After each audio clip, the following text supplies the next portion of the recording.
आज का वचन। पहला पाठ विधि विवरण ग्रंथ अध्याय 34 पद संख्या 1 से 12। मूसा मोआब के मैदान से नेबो पर्वत पर पिसगा की चोटी पर चढ़ा। ये यरीहो के सामने है।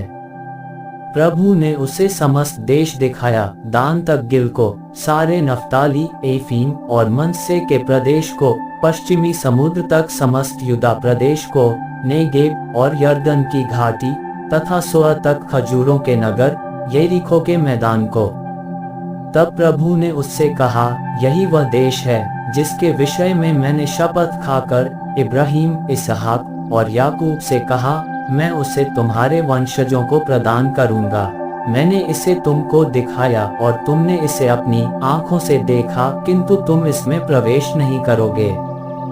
प्रभु के सेवक मूसा की मोआब में मृत्यु हो गई, जैसा कि प्रभु ने कहा था। लोगों ने उसे बेत पोआ के सामने मोआब की घाटी में दफनाया, किंतु अब कोई नहीं जानता कि उसकी कब्र कहाँ है। मूसा का देहांत 120 वर्ष की उम्र में हुआ था। उसकी आंखों की ज्योति धुंधलाई नहीं थी और न ही उनकी तेजस्विता घटी थी। इस्राएलियों ने मोआब के मैदान में 30 दिन तक मूसा के लिए विलाप किया। इसके बाद मूसा के लिए शोक का समय समाप्त हुआ। नून का पुत्र योशुआ प्रज्ञा चेतना से परिपूर्ण था, क्योंकि मूसा ने उस पर हाथ रखे थे। इजरायली उसका आज्ञा पालन करते और इस प्रकार वे प्रभु का वह आदेश पूरा करते थे।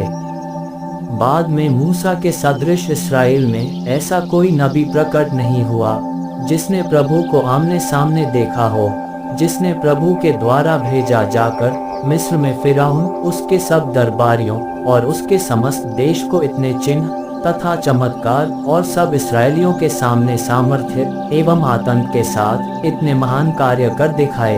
यह प्रभु की वाणी है। सुसमाचार संत मत्ती अध्याय 18 पद संख्या 15 से 20।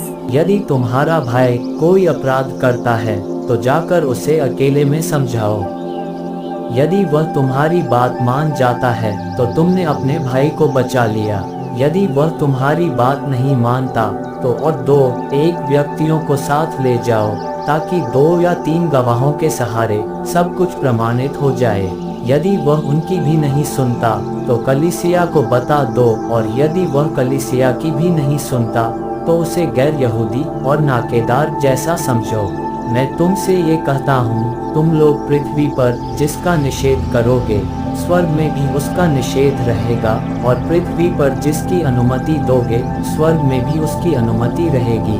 मैं तुमसे ये भी कहता हूँ, यदि पृथ्वी पर तुम लोगों में 2 व्यक्ति एकमत होकर कुछ भी मांगेंगे तो वह उन्हें मेरे स्वर्गिक पिता की ओर से निश्चय ही मिलेगा, क्योंकि जहाँ 2 या 3 मेरे नाम पर इकट्ठे होते हैं, वहाँ मैं उनके बीच उपस्थित रहता हूँ। यह प्रभु का पवित्र सुसमाचार है। आमीन। आज का चिंतन।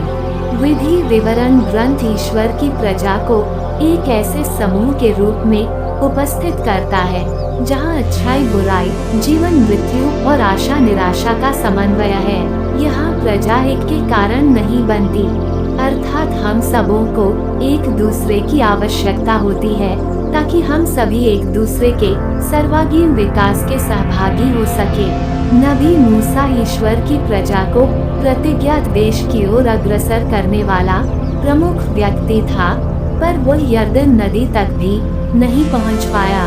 पर उसकी अनुपस्थिति में भी ईश्वर की उपस्थिति हमेशा अपनी प्रजा के साथ बरकरार थी, और इसलिए यीशु अपनी उपस्थिति को अपने नाम पर एकत्रित समूह में जाहिर करते हैं।